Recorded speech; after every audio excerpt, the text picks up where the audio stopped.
Game number 2. Let's get into it right about now. Trifecta with the first pick on the left-hand side. eUnited with the secondary response. And Trifecta, try as they might, they've got to fix what was going on there. What do you think of the steps in picks and bans that we see Trifecta make? I think that their picks and bans needed to be a little bit more standard, right? Like, yeah, I get it. Paul is amazingly wicked mechanically. His ability to survive against PBM's dive, hits the beads, 180 axe, survives the engagement. PBM actually dies as a response, but despite all of that, it just wasn't enough to get any turnaround plays afterwards. No objectives after the fact. I want to see them play a little bit more standard. I gotta shut this down. Season 5 is the most open meta we've ever had, and you're getting to the point where a hunter mid is non-traditional. I don't understand this thought process that the untraditional is bad, which first of all I take issue with, and second of all, Uller mid. I mean, that is standard. Well, if you're not going the Fafnir for the coerce, if you're not building Shogun's Kusari, then what's the point of honestly building the Uller and the Hachiman together? Where's the synergy a little bit further? I get it. Heavenly Banner for the attack speed for both of them, but you're missing 2 key components, which is the Fafnir and the Shoguns. Sure. If you're not going to do that, then don't do the Uller mid. I understand you on at least the Shogun's Kusari. Athena will be the first selection. Xbalanque and Serqet will follow form. And pretty much the same bands that we saw in game number 1 as well. So we'll see which direction these teams go in, because Trifecta will take the Agni this time around. Paul going the mage in the middle lane. Would you consider Agni mid traditional? I would say very traditional, very old school, being able to do whatever you really want, offensive or defensively. Paul has been known to dash in aggressively whenever he wants to. So, yeah, I like this pick a little bit better for Paul. Thor will be the choice for the jungle Mask, and this is interesting. Mask has had issues on Thor in the past, but coming here should be very interesting. Should be a little bit better than the thing. And the thing is, going a traditional mage in general makes it harder for your the enemy team to build around you. Jade Emperor's Crown for Benji is all that was really required to really shut down both Paul and Zapman in the mid-game stages. That 30 power off of both of them is no slouch whatsoever. That adds up, and by going for this Agni, now you're forced to diversify, go a little bit of magical defense as well, maybe Height of Urchin for certain target members. We'll certainly see how the Urchin recently changed. Only need 8 stacks instead of 10. 7. So certainly 7 stacks. So certainly very interesting as a pickup. Hercules and the Artemis going to be banned out for eUnited, and again the same 2 Guardians banned out by Trifecta. They seem to really know what they want to not play against. But the picks are a different story. Fafnir will be in the hands of PolarBearMike this time around. So Xbalanque going to definitely look good off of that. 2 more choices for Trifecta. And it's going to be the Jing way, and we still need a solo. A very safe pick for Zapman, being able to just farm it up, get to the mid to late game, and that's what he's been transitioning to since the season 2 and 3 days of him playing aggressive. Is just let his team do the work in the early game, make the shot calls when the Goal Fury is a slight window. All you need is about 10 seconds or so to do the Goal Fury, and Zapman's going to be looking out for that. Part of me was hoping that this Amaterasu would be a more jungle viable character. I wanted to see solo Thor and a different assassin in the hands of Mask, because of both the reasons that, 1, I think Thor is a competent solo laner, especially with the hammer change, and 2, I don't know. I still have memories of the bottom when it comes to Mask's Thor. Charlie, do you have any? Has he been better on the Thor? Is it a mismatched memory on my part? I think it's mismatched. I don't think it's fair to hold him to that. It's the same thing as holding Weekend to his Thor back in the AFK season 2 days. I still hold Weekend to his Thor. But it's been a long time since then, and I think Mask has certainly improved a lot. And I think it was also him learning the competitive ways, and maybe that was him shaking off some of the jitters. I think that's the bigger point right there. Great analysis. Trifecta have a very well-rounded team. You're looking a little bit in the early, a little bit in the mid, a little bit in the late. Love a lot of this, but Jingwei and Amaterasu specifically will carry a lot of the late game weight. Looking at eUnited, they're late too. You got Thoth, Shibi, and the Serqet, but the Achilles is going to work work out nicely in the early game. Totally one word, who wins? eUnited. Many more words, casters, please and thank you. First of all, Tolly actually did 1 word for once, and that's awesome. But secondly, look, Mask used to have some struggles on Thor, but has really turned it around and been a pretty good Thor player as of late. Weekend should never touch Thor again, unless being married changes things. So, you know, maybe it did. Maybe it does. Congrats, by the way. Congrats, by the way. Yeah, absolutely. Yeah. But we are ready to move into game 2 here between eUnited and Trifecta. And just judging on these picks and bans, you like Trifecta's chances here a little bit better in this match. Yeah, the one thing that I didn't really get a chance to talk about in the last game was that I really didn't like Athena with Double Hunter. Like, Athena's the premier setup character, Right, and what are you setting up for? Agni is one of my favorite gods to play with Athena because you can continue the CC chain so well. It's guaranteed solid damage. You can do it from a safe distance. Trifecta has a much better draft this time. Well, what about you all? Are you feeling much better about Trifecta in this game like Aggro is? Who do you think will win? Vote for us in the poll. But it sounds like game 2 is underway, so let's go ahead and move right into the action. So we can go ahead and see exactly what's going to happen here in this second game. Trifecta trying to bounce back from a relatively tough loss there in game 1 where they didn't have a whole lot of options. This time, though, a lot different. They've got Mask on this semi-global jungler trying to set up for the squad. Like you said, Paul on a mid lane mage and one he's shown he's very competent on here, even at the SPL level of the Agni. So they should have some good chances here. I don't know how I feel about this meditation overall for PBM. I mean, its sprint is so solid. It doesn't really help out that much, I suppose, against Athena.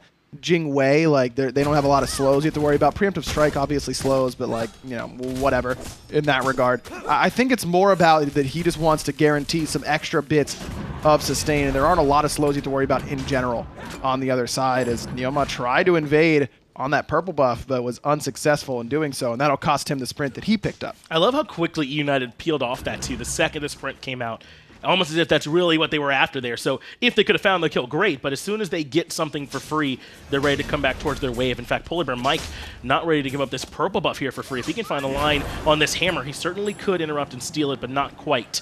NeiruMah is able to grab that. Both supports gave it a shot. Both supports failed, and no harm, no foul. Well, I guess there was a little bit of harm because Neo lost his speed, but BBM doesn't have to expend anything in that spot. Also gives a little bit of time for PandaCat to, you know, clear the wave a little bit on his own too. That could be an advantage. Make sure that PandaCat actually hits level 2 before anyone else did. Zapman shortly after that. Both supports kind of giving up minions to make sure their hunters are going to be okay while still giving the opportunity to steal the buff. If either of those steals go successfully, then both members of the duo lane would be sitting at level 2 and the other side would be very far behind. But as it stands, with both buffs going to their own sides, it's really just ADCs get a little bit ahead, supports get a little bit behind. And Paul going with this tier 2 Bancross Talon start as he often does. Benji and Scary D getting low over here in solo lane, but neither one going to die for it. Remember, Scary D has elected to go with the meditation and has some sustain in the kit just innately. So these trades are almost certainly going to favor him, but Paul has very much liked this strat. Not just him, we've seen some other players rush this strat, but Paul seems to almost always go to it on his mages as opposed to going like some of the more traditional starts. Man, both these guys just hating on Mage's Blessing, I guess. I don't know. Ven goes again for the Boots 2 and Lost Artifact start. I think the Agni is really about playing aggressive in the early game whenever you rush the Bancrofts. Agni also doesn't suffer from a lack of MP5 as much as a lot of other mid-mages because his ultimates, his bombs are mana-less. They cast them for 0 mana, so that doesn't hurt him quite as much. So I think Mage's Blessing is really good, and you do give up something pretty significant by not going for it. It'll cause Venenu to back more often in the mid lane in the early game, miss some waves potentially, miss a camp here and there, but he doesn't invest that gold into the Mage's Blessing, so he ends up being a little bit ahead in his build. The argument is basically, by not going Mage's Blessing, do you miss out on about 300 gold on the map throughout the course of the game? Because you sell your Mage's Blessing and your net loss is about 300 gold. You spend 800, you sell it for 500. So if you aren't losing that much, then you actually end up net ahead of someone who would be going for Mage's Blessing. Sorry, I got on my Anatoly nonsense there for a second with my numbers. No, not at all. I think it was good now, so I was glad you gave it. I was very enthralled is the word I would use by that. I'm glad you weren't like confused, because normally I just confuse myself with my numbers. I'm horrible at math, just terrible. Oracle's going to be going the way of eUnited. It is they bring 4 people over there to get that. Well, Venenu's not really a part of it, but they make sure that they grab it. But already, Trifecta having a bit of a different game plan here in this one in terms of what their attack is going to be as opposed to in game 1. Not necessarily as reliant on trying to find a lead in the mid game as it was last time, or trying to find a very significant lead, because I mean, what was it? It was like a 40-something minute game where Paul had like 50,000 damage or something absurd on the Agni. Like, clearly in the siege or in the defense, Paul can play very competently on this Agni. They've got NeiruMah and the Athena to set up for him now, and Mask. There's actually a ton of setup on this squad, so they don't have nearly as much of a time crunch as they did game 1. I love what Scary's doing here. He's close enough to absorb this wave, so Benji thinks he's zoning Scary, but he's really not. Both these solo laners are just zoning each other, it feels like. Overall, now Benji realizes that he can just push this, and something weird must be going on because Scary isn't here for too long. But this is just information that is being held from eUnited, right? Yes. Benji this whole time is probably freaking out. Like, where the hell is Scary? Did he DC or something? Like, what is going on? And it's something that could even potentially be kind of cluttering it up a little bit. You got to make sure that you're constantly communicating. We don't know where this soul laner is. Scary D's fine with it. Nothing ends up getting committed. In fact, Benji, the second he sees Scary D, he's like, there you were. Kind of smacks him one on the way in. And actually is winning the trade pretty substantially, but it's all a bait. Mask was landing in with the Anvil of Dawn. Benji falls. First blood to Trifecta. And I don't think that that's just because Scary showed up after 10 minutes of missing, and that's what baits Benji into being in a bad spot, but it is certainly that Scary lets that wave push closer towards his tower, right? That Benji puts himself in an awkward position where it's easy for Mask to dunk down on him and secure that first blood. It's the mentality of, I cleared my wave, and instead of just sitting here underneath my tower and checking my phone or something like that, I'm going to go stand in the jungle and just stand there and not really do anything with it. Just remove that information from your opponent. Make them communicate that they don't know where you are. Put it in the minds of the opposition all the time, and it ends up working out really nicely there. And that's what this composition is going to excel at as Venenu says goodbye to 55% of his HP there off that hammer and wall combination. But with the semi-global from Mask, the pretty much true global from NeiruMah, and then Paul, Scary, Zapman, whichever one is there as they make that rotation, they're going to be very good at these picks on the side lanes in particular, where they can just suddenly show up in greater numbers. And they've got to make sure they're translating that into buff invade or something on the map. But those picks should not be too hard for them to come by early. Also, they did extra damage in the solo lane there because Scary and Mask have matching skins. They both are the SWC skins, and that means they did better because of it. That's a real thing, by the way. Okay, it actually isn't a real thing, but at the same time, if you're queuing with someone and don't try and coordinate skins, like, what are you doing? Yeah, if I'm in the lobby and like 3 people are hovering on their diamond skins, even if I'm not super into it, I'll swap over to my diamonds. 100%. Yeah, we'll all rock the diamond skins. I'm down. Look good, play good. Yeah. That's why buying skins is worth it. Buy gems. If you're all on gentleman skins, I'm right there with you. Man. You got. I think. Yeah, I'm 100% on board with this one. It's a huge part of competitive play. Like, you're thinking about a pick. It's between 2, and it's like, well, this guy doesn't have a skin that matches yours, so I'll go with the one that does. That's big. Scary D still dealing a bit of damage in his way. Actually forced into the dazzling offensive, but that's because Mask is nearby yet again and has the Athena on him. It's good timing for the Athena to arrive here, but they don't land really with any of the abilities, and now Scream wants to go in aggressive. Uses last breath, has to ambush away. Scary D had good damage to force them back, but they aren't able to find the actual kill. Scary just off the mark on that first part of dazzling offensive, and so it can't get the stun, and Benji escapes as a result. A little bit of a feels bad overall as he'll take an extra tower shot or 2 just to put some extra damage into Benji, but that favors Benji because he has teleport and Scary does not. So Benji can back and not miss a single thing on that side of the map, whereas Scary's going to need to rely on his change stance to get him back up and healthy. And I love this. You don't have to always go, oh, there's a big presence and right, so let's do Gold Fury, but you should do something. Right. And that's what eUnited are doing, right? They realize they don't have to worry about getting dunked on by Mask, so they invade Purple Buff in the 2v1 up against Zapman when they know there's not going to be any support. NeiruMah rotated too, so don't think you have to go die to Gold Fury or die to some big objective. Just go get something to make them trade out that pressure they just tried to get in solo. Exactly, but at the same time, Zap loses his buff, but gets a couple waves solo, whereas PBM is splitting waves on the left-hand side. So Zap's probably not too upset about losing his buff because he actually ends up a little bit ahead overall in XP, whereas PandaCat gets the benefit of actually getting the buff from his opponent. NeiruMah was lurking in the jungle, but with the wave advantage, it was actually going to be pushing safer for PandaCat to stay back. No real potential there, so he ends up leaving and allows them both to just get that farm independently from their supports. Venenu going to rejoin Paul here in the mid lane, where his poke is still pretty strong, but this time he has poke to answer back with on this Agni. PandaCat's dash is down, but NeiruMah not anywhere nearby to punish, so it should be all fine. Benji is really taking control of this lane now, and it's what you expect from an Achilles in the pre-level 10 levels, where he's just going to consistently bully out someone who's more focused on the late game team fights like an Amaterasu. But I think Ama's kind of small resurgence, very small. We saw her bet at Masters Land. Deathwalker pulled her out and did beautifully. PBM just played her in support. I think it's been long overdue. This character does so much in the mid to late game team fights, and even outside of the stats, where it's just she's providing extra movement speed, providing extra power towards the team. She locks down mages very, very well. It's hard to get away from her because of that movement speed and all the mobility options she has between her dash and her ultimate. I think that Ama is a really good late game team fight pick, where if you can't go Sobek for some reason, can't go Cerberus, whatever, Ama's a suitable replacement. And so strong in terms of initiating or even counter initiating once dashes are down her ultimate, because you can't really peel that off of anybody. She's CC immune while she's in the dazzling offensive, so it really can be such a powerful tool in those team fights, and making the best of it is going to be this squad. As Scary D is in some trouble. Cobra's Kiss lands. Last Breath comes out as well to immune the healing. Dazzling offensive and Defender of Olympus had to be used in response, but Scary D does survive. Remember, though, he elected for the meditation. Can't come back to lane nearly as quickly as perhaps Benji could if he were the one forced back. Meditation will help him out a little bit in that regard, though, right? He doesn't have to back because he'll be a little bit healthier. Mask is lurking and could be looking for a dunk down onto Benji. Like Indeed he is. Right off that Athena taunt, but he gets off the ultimate just in time. Shout out to Diminishing Returns. That stun didn't last as long as Mask was hoping for. And so now Benji is going to survive his own gank over here in the solo lane after he and Scream made an attempt to try and take down Scary D. And as you mentioned, Scary D appears as if there never had been a gank at all with the blue buff and with his healing, with his stance switch. He is able to get right back topped off. Mask, a little bit of trouble there in the jungle. Scream catches him out. Venenu goes for the stun, but gets stunned out in return. Not going to be able to find the final judgment in the Mask, although I'm sure he would have liked it. But speaking of Venenu, he really likes these cooldown builds, doesn't he? He really does. I mean, look, it feels good.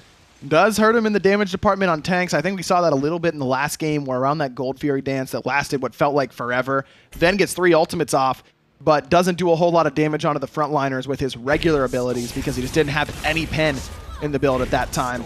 This time around, I mean, you do get flat pen from Thoth's passive, and that does help make it okay to delay your pen in your build, but I still think going third item penetration option is likely going to be optimal for Venenu most of the time. Looks like he might be going for a Soul Gem this time instead, perhaps, as Venenu starts to move in. Some more pen always feels good, though, doesn't it? It's one of those items you never feel really bad building a little bit more pen in the build, but Venenu's not there just yet as purple buff gets looked at. NeiruMah goes in, taunts PolarBearMike. That's a lot of damage coming in from Zapman and Mass working together. Venenu's here, though, now to try and even these odds a little bit, and not going to be able to actually stop the buff invade itself. Looks like Neil was able to pick that one up. Mass starting to spread his presence over to the left-hand side and not just relegating himself towards the solo lane. At this point, Benji is probably a little bit too tanky. Went for Breastplate of Valor. He's level 12 now. That's a lot of defense you got to punch through, even as a Thor. Scary D, though, might be an easier target now. Uses Dazzling Offense to defend the buff, and now Last Breath is here. Defender of Olympus comes out. Scary D is able to dash away, but Mass dunks back in while the rest of the squad's retreating. Taunted back in is Benji. Controlled by the wall very well. Has to dash back into the buff, and now Paul has made the rotation over as well to provide some magic damage to the fight. Benji in a little bit of trouble, and the auto attack gets it done. Paul gets the kill there. Scream still on the run. Paul's already used his stun, so this won't be easy to confirm, but Mask gonna teleport forward, finds the wall that cuts Scream off. No! He snuck through, but then NeiruMah's there with the taunt anyways. Trifecta working well as a unit on the right side of the map, and you were saying earlier, buff invades are fine when you see a big response like that to the right. At this point in the game, 13 minutes in, it feels like you need a Gold Fury in response to a 4-man rotation to the right side, but looks like eUnited is not too interested in that. They instead just back it up and don't even get a buff to invade because everything's down on the left. And there were pings on the Gold Fury. There was definitely some communication towards that Gold Fury, and eUnited just couldn't find it. Zapman was showing some presence around it, maybe worried about the airstrike and its potential to steal that one away, but even force Zap in, make him try and defend it, and maybe get a kill. In the end, eUnited grab nothing. Trifecta find a couple kills for themselves. And it's hard to believe there's only been 3 kills so far, at least in the kill department. This game has been relatively slow-paced. And Trifecta seem very comfortable playing that way. And they really should, because in comparison to their last game and their last draft, this team fight that they have between these 5 gods is incredible. I mean, their group up is going to be very, very difficult to stop. I think their team fight's likely better than what eUnited has in the mid to late game. They've got plenty of CC, good AoE damage, good control. It's not just CC in general, but the ability to chain CC off of one another is also very important. And Jingwei Athena is some of the best at doing that. So I love Trifecta's draft in the late game. The collapse is on, though. Scream, Cobra's Kiss into the last breath. Airstrike, though, comes out in response. Big rotation in from Mask as well, but PandaCat finds NeiruMah already, and PolarBearMike wants to continue aggressing. Persistent Gust does land the knockup, but Scream is still here, ambush to cut off the escape path, and Zapman falls to PandaCat. 2 quick response kills from eUnited onto the duo lane of Trifecta. Man, Trifecta is just half a second too off of one another to make that actually happen. Zap gets told to go in because Mask is in the air, but Mask takes a second too long to make it happen, and then Neil ends up dying and spreading poison to both. Very, very rough. Good drop there of the aggro on the Gold Fury to get away from the Agni bombs. Mask still here, though. If he can blink in, Defender of Olympus might be able to steal it. Gold Fury does go the way of eUnited, and they keep everybody alive. Trifecta not quite able to slow them down, that Gold Fury, after losing the fight. Man, surprised that Mask doesn't hammer in there. I mean, PBM's dead to a double tap in that spot. Scream is dead to the damage from Paul in that spot, no doubt about that one. But in that spot, you can kind of use Defender of Olympus. Yes. Yeah, Mask likely dies, but actually he had Aegis. I'm not sure that he does in that spot, and you can contest and likely steal that Gold Fury away. Mask decides to play a little bit safer than sorry, and you don't want to give eUnited a massive lead by dying and losing buffs and that kind of stuff, so you can understand Mask's hesitation in that spot. I wonder if he had a chance to do it again if he'd hammer in. Well, Pyromancer being looked at now by Trifecta, and we just saw the damage check there from Paul on Scream. I think that they've certainly got plenty of viability still, even if they have to give up that Gold Fury, and Pyromancer's still a good option. So I agree with you that they had a chance there to go with the Gold Fury, but certainly not signing their death warrant by letting that one go. Still very much relevant here in this game as we approach the 15.5-minute mark. Look at the gold. It's very even still between these two squads. A bit of an experience advantage still going the way of Trifecta, which they're happy to lean back on, but at this point, they're still on very good footing here against eUnited. I mean, that's an experience lead for Trifecta, even with Zapman being a bit behind of PandaCat in that lane. Both level 14, but took Zap an entire wave to get there, whereas Panda was already there before he cleared that last minion wave, so Panda should be hitting 15 relatively soon on that side of the map. Venenu's down a level, Scream is down a level, PBM is pretty even, as is Scary. Mask, though, getting caught out. Paul in support there with the bombs over the wall. Last breath is ticking, and Mask making sure not to spread the poison. He was dead to right. Venenu still looking for damage over the wall as Scream was able to help catch out the enemy jungler, and now coming into the jungle for the punish, and is able to find those back harpies. That's about all that's up, but has a chance for the loop around here, too, with Venenu and the rest of the squad there chilling in mid. Someone just spotted him out, I believe, or I think that's Mask saying, yo, watch out, because he probably just took my XPs on that side of the map, and Mask would be right if that's what he was saying. Group up in the mid lane now, 3 members. PandaCat has that coerce buff on him, courtesy of PBM, and that means Tier 1 tower goes down in eUnited's favor. Man, so little, so small was the opening that eUnited just kind of ripped open, wasn't it? They found Mask barely out of position in the jungle. They grab that kill, grab those XP harpies, grab the Tier 1 tower in mid lane as well. eUnited just barely need their foot in the door. Like, if you close the door and the salesman's foot's in there, and he's like, actually, I got some more I think you might want to hear about. eUnited do a great job of kind of forcing that door open and still grabbing some. But Trifecta's still in a pretty decent spot. They lost their gold lead, or what little of it they had, but XP still seems like it might be a little bit in their favor. They lost that too. That's basically even now, mostly because Mask lost his level lead over Scream. So pretty even game right now. eUnited slightly in the lead, but I still think the Trifecta's 5v5 team fight is incredibly strong, though at this point in the game, so is eUnited's. A lot of the reason why I favor Trifecta's over eUnited's team composition in the mid to late is because Serqet is not a great team fighter, her damage becomes less relevant, and it's just hard to find isolated targets in group up situations. And Achilles obviously loses a lot of his effectiveness as well as his damage falls off fairly significantly. At this point, though, neither of those are real worries. Serqet's damage is still incredibly relevant. She can basically 100-0 people by herself still at this point in the game. Benji's damage is still going to be incredibly relevant. So eUnited's probably fine taking 5-on-5s right now. In 15 minutes, they probably won't be, but for now, they're okay. Yeah, and I like to think of it in terms of, like, what's your initiation factor in those team fights? Like, for Trifecta, they've got so many different ways to get the fight started off in a good advantage for them, whether it's Mask, whether it's Paul with the long-range bombs, or NeiruMah dash taunt obviously is excellent. Whereas eUnited, they've been, almost all their kills have been either responsive or off great picks in the jungle, which, as you highlighted, is not going to be an option for them really much longer once they start grouping up both squads a little bit more often. Mask dropping in onto Benji, forces the fatal strike out, but they catch him with the dazzling offensive on the tail end of it. Scary D still hunting him down, but they have to fall back with the Darkest of Nights, and that's enough for Benji to disengage. Looked like that was 3 ultimates in total. Neil tried a wombo combo there with Mask, but I think Mask dunked a little bit too late in order to make that work. So it actually was 3 ultimates in exchange for just 2 on the side of eUnited, just Fatal Strike and Darkest of Nights from Benji and PandaCat respectively. 19 minutes now. Trifecta playing this a lot slower, and we talked about how you like their team fight here. The complexion of this game is so different from the complexion of game 1. Trifecta, they don't have to rush by any means, where if last game, a late game team fight was 20-80 in eUnited's favor, this team, it feels 55-45, if not a little bit in Trifecta's really favor with how much control they have in these actual fights themselves. So there's really no rush, I feel like, for them.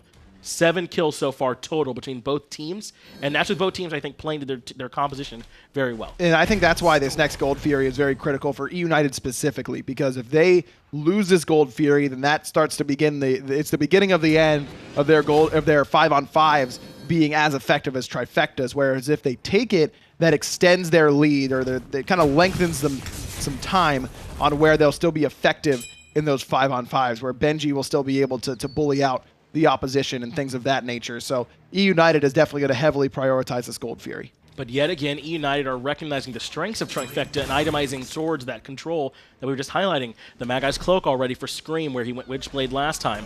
The Spirit Robe to respond to when PolarBearMike is the one that gets controlled, like we just saw, and he'll get the extra protections. Now Gold Fury can be looked at by eUnited with a little bit of extra help towards what Trifecta are going to want to be doing. Sprint is still down for Scary D for a little bit longer, whereas eUnited has all of their relics and ultimates available. Same can be said for Trifecta outside of that one sprint, but certainly Trifecta are going to want to get the Magi's bubble off of Scream. We saw Mask try and attempt that around the left side of the Gold Fury pit a little bit earlier, but was a bit off the mark with that wall. That's pretty critical to get those bubbles off when given the opportunity.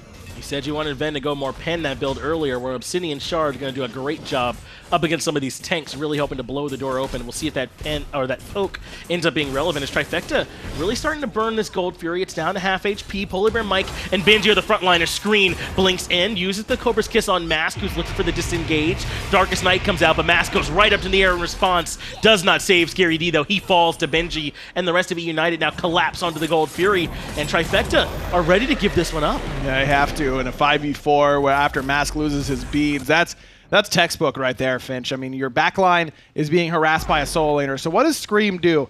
This is the difference between really high-level players and those still trying to work their way up. So hold that thought. I'll get into it in a minute. PBM and Scream going to start up Fire Giant here. PBM trying to get more value out of this dragon form on his ultimate, and he might get it, but Mask is here and knows this is happening. Remember, he doesn't have beads, and Fire Giant's already really low. This is happening very, very quickly. Throws in the hammer, but eUnited grab the Fire Giant. Taunt does land from NeiruMah, but no one's around to back them up. PandaCat and Scream both find kills. eUnited with a gigantic swing back in their favor. Fire Giant around their waist. Gold Fury here, and they're not done surging. Venenu has the invade and punish. Can't find it on the zap, so he should be okay, but they'll strip the speed buff as well. Yet again, you only have to open that window a little bit for eUnited to throw it open. Okay, so in the last game, the 21-minute, 22-minute Fire Giant by Trifecta was like the this is our best chance of winning, even though it isn't a great chance anyways sort of call.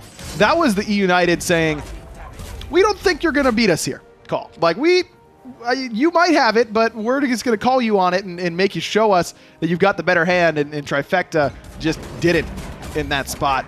It's a gutsy call. I mean, Mask had a well-timed steal opportunity, timed it perfectly. Just when it's a toss-up like that, eUnited ended up securing it and getting the kills afterwards. But even think of the worst-case scenario in that spot. Worst-case scenario, Mask steals Fire Giant, but also committed hammer. He's dead no matter what. NeiruMah's dead because he dashed in. And then you're only worried about 3 members being alive, and you likely still get that tier 2 tower anyways, even without Fire Giant. So the calculated risk there works out for eUnited.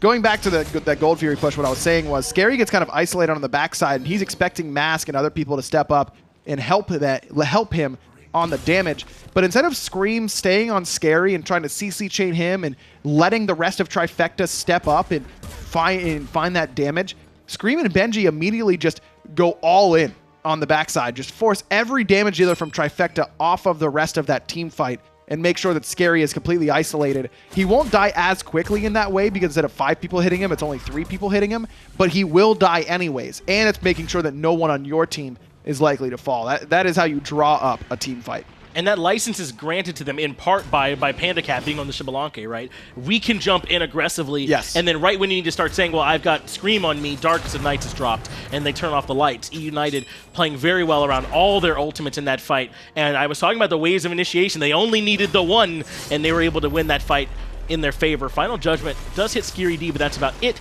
Tier 2 tower comes tumbling down, and eUnited with Fire Giant, Gold Fury, Pyromancer, and now some Tier 2 towers.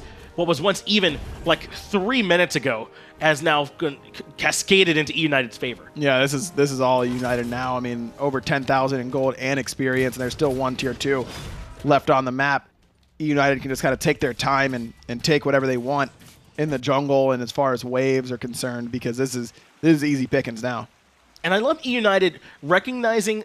So I kind of spent a lot of time, maybe not necessarily praising, but saying it was okay for Trifecta to take their time. And so when eUnited recognized that that's what Trifecta is doing, then they start forcing the issue on that Gold Fury fight. And you're right, their initiation was very strong there. But then they come back over to Fire Giant, and they kind of try and force Trifecta to come back in. They recognize everyone has to back. They're still low. A lot was just used. They have still PolarBearMike in the Dragonic Corruption form. And Trifecta never really were able to group and make a defense. So now it's a 5-on-2, and we just got Fire Giant. They win that fight too.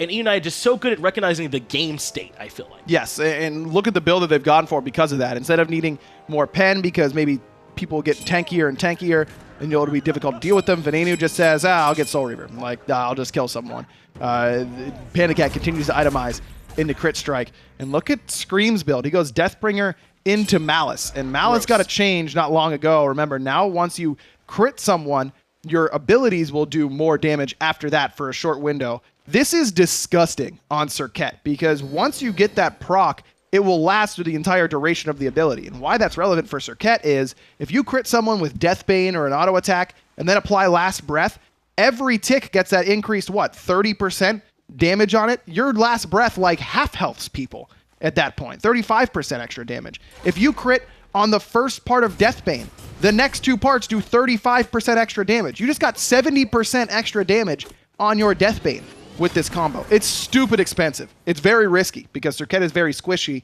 and latching onto someone at this point in the game often gets you killed, but it'll kill them too with this build, guaranteed, as long as you got a crit beforehand. It's incredible how much damage Scream is going to do. It's a little bit less risky the way that eUnited, though, have been doing their initiations. I come back to the Gold Fury again. If it's inside the Darkest of Night, if Benji is right there in your face as well because Serqet's blinking in and Benji is dashing in with the sprint activated, then it is a little bit harder, to focus out that Serqet and blow them up right away. So I like this recognition, as I said, of the game state, of what their plan is going to be, of how difficult it will be for Trifecta to capitalize on that punish opportunity. And eUnited, they just do it almost better than anyone, don't they? It's so they have such a good recognition of what your plan is, what the response is, what a tiny window looks like in a game, and they fully capitalize. Yeah, they've done a great job so far in this set. And I mean, as good as Trifecta has looked at times so far during the summer split, how everyone's, they're on the up and up, they're looking good, Paul's looking solid.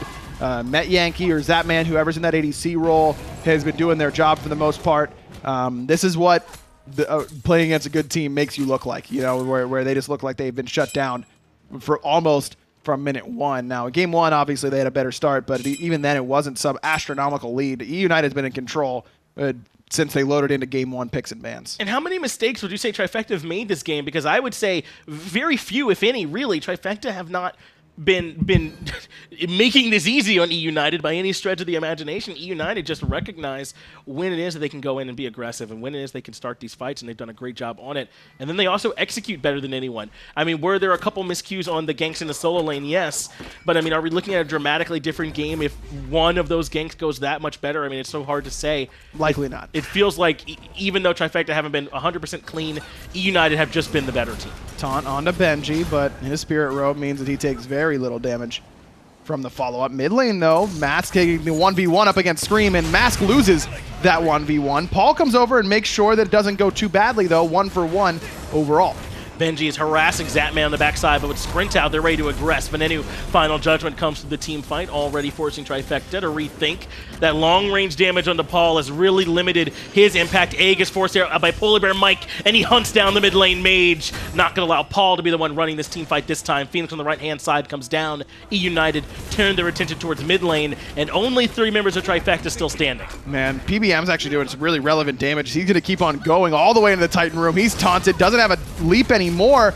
Big crits coming out from Zapman, but a couple meditations and a shell keeps PBM up and standing. They're going to have to rethink if they still want to commit onto this Titan. It's down to about half HP. Defender of Olympus being channeled in Scary D, so that means PolarBearMike is in trouble, but they stop DPSing him. He lives. Now Zapman diving the backline in a whole heap of trouble. Aegis doesn't last long enough. Benji takes down the Hunter. eUnited regrouping and deciding if they want to aggress into the Titan room one more time. It looks like the defense was enough, and they'll have to fall back towards the Phoenix if you want to consider that falling back.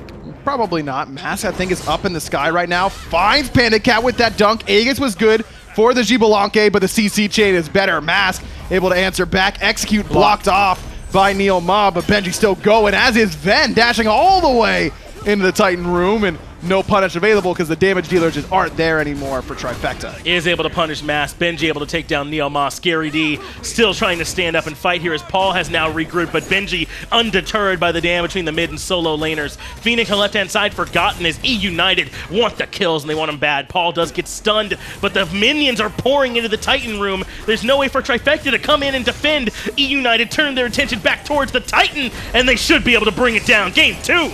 Going over to eUnited. They finally finish it off just after 30 minutes. eUnited with a pretty easy victory there, it felt like, over Trifecta. Trifecta put up a solid fight, but eUnited is just firing on all cylinders right now. Yeah, absolutely. And it's easy game, not easy opponent. Trifecta certainly are not easy to take down. And certainly not when they're playing as well as we know that they can. But eUnited make it look easy, as you said. I mean, just such excellent play. And the response of the ganks in the solo lane from Benji and the rest of the squad were excellent. The fights around the Gold Fury and the Fire Giant call, just great. I mean, who was your MVP in that game? Maybe whoever called that Fire Giant push, right? Yeah, I don't know. It's tough to say. Screammmmm again looked very, very good on the Serqet. Benji controlled that lane very well on that side of the map. Overall, that's what's tough about eUnited is often it's a team effort. You know, like PBM is going to do some good stuff. Misses like 3 hammers that game, but it's totally fine. No one was counting. It works out anyways in the end for eUnited. They're able to find that victory. eUnited continuing to look like they could very well be one of those top cards up there in North America. Oh, yeah. Don't forget those Splice is making a surge now as well. It's getting a little bit crowded up there at the top, but eUnited continuing to look strong. Let's go ahead and get over to the desk to break down what happened there in that set. eUnited coming out on top. Tom and Tolly always on top. And as we break this one down, I got to look at Trifecta. eUnited just played a strong game here, but I really want to see Trifecta succeed. Your answer here, Tolly, was this eUnited being better than Trifecta, or was this Trifecta dropping the ball? This was eUnited just dominating Trifecta after a certain point in the game because the game was very even up until 21 minutes. Trifecta were even up in the kill count, 4-3, but the game was starting to slip under their grasp because it was eUnited getting the Gold Furies. First one left a little bit unchecked. Second one trying to be contested. Scary D goes into the backline, falls immediately, and during the whole duration of the Fafnir ultimate from PBM, the transition from eUnited to go from the Gold Fury to the Fire Giant blew the game out of proportion. There was just no response from Trifecta. Here's the thing. I'm looking at these stats right here, and Paul's the only one on his team above 10,000 player damage. And player damage is a loaded stat because a lot of the times it has to do with being in a certain position or eUnited kind of crunching down on the rest of Trifecta. But why is it that Paul was able to get almost 15,000 and everybody was stuck at 9? I mean, everyone else was just getting focused from Trifecta. Paul was getting the freedom that he needed to with the Agni bomb stunts. Mask was going in, so was Scary D. So yeah, you're going to see some pot shots from Paul, but it wasn't just like Paul's show. People from Trifecta needed to find a way to stop eUnited from making these plays. There were certain attempts in the solo lane from Mask with the Thor global pressure, but he missed his ultimate several times, and every time Benji was just able to narrowly escape. A lot of wasted time in the solo lane gave more pressure for eUnited to bully Zap under the tier 1 tower, and those Gold Furies really added up to that Fire Giant. Scream's going to be your most valuable player here. Fantastic play out of the jungle. Serqet, 2 games in a row. I loved his utility build in game number 1. Witchblade, perfect. That's what I like to see. Game number 2 was just back to his old tricks, trying to be the facilitator. I love looking at Scream there and seeing that he was able to provide a ton of damage, but not number 1. Venenu was the guy that's doing the damage, so he's there to set up a little bit. He's there to provide a little bit of everything out of that Serqet play. I think that's why he took home MVP. And that's why he went for the Mad Guy's Cloak. He wanted to make sure that the Athena from NeiruMah wasn't going to disrupt him. Paul's bomb stuns was going to be a non-factor. Even going for the Malice Deathbringer combination for that late-game damage Serqet, which is not a very common build, but making it really work there, being able to be that backline nuisance, allowing eUnited to take home a 2-0 clean victory. Yeah, and looking to spin a couple of plays. Love the choice from Scream. Always has been a very interesting jungler, and since earning the world championship, has looked fantastic since. Now, we just broke down 2 games. We're in Wednesday, halfway through this week, but as we jump forward, we're going to look at the entire week on Monday, 10 a.m. You're certainly going to want to be there for it. Esports Weekly. That's a nice graphic, right? Yeah, not too bad. Did you make it? No, but actually, it looks like an old graphic I used like super a long time ago. You guys have great taste. Yeah, great minds think alike. That's what it is. Yeah, that's what it is. Were you ever I wasn't cool enough. I started to stream in 2012. You weren't watching my stream. No, I was watching your stream. Oh, Tea Time with Toli. Yeah, remember that one? A little bit here, a little bit there. You stream? I'm going to go beat up Anatoly. We'll be back with some more Smite Pro League in a bit.